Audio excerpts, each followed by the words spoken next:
Cari concittadini, buongiorno a tutti voi. Lunedì 16 marzo e siamo operativi. La situazione tiene, Castelfranco Veneto risponde alle prescrizioni che ci sono state date e abbiamo ancora qualche margine di miglioramento, e cioè di rimanere a casa. Anche quei pochi che vedo circolare rimangano a casa.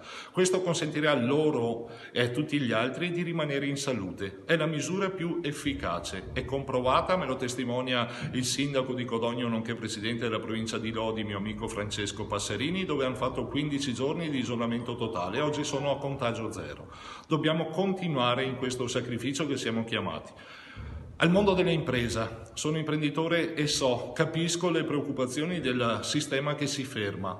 Dobbiamo attendere il termine dell'emergenza, fare la conta dei danni e poi fare le dovute richieste. Già oggi è in discussione un decreto da parte del Consiglio dei Ministri che darà le prime risposte di sostegno a questa emergenza.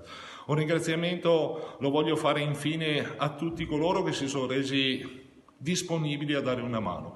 Al Comune arrivano le più disparate notizie, richieste di informazioni o proposte, da ultimo quella dello spazzamento delle strade.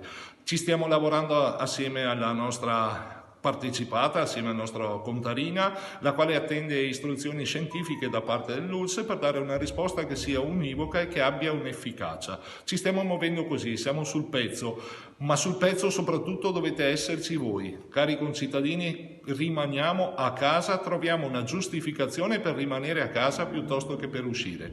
Se continuiamo così vedremo che la misura avrà il ritorno che tutti ci aspettiamo e speriamo di rivederci presto in video con notizie migliori. Teniamo duro.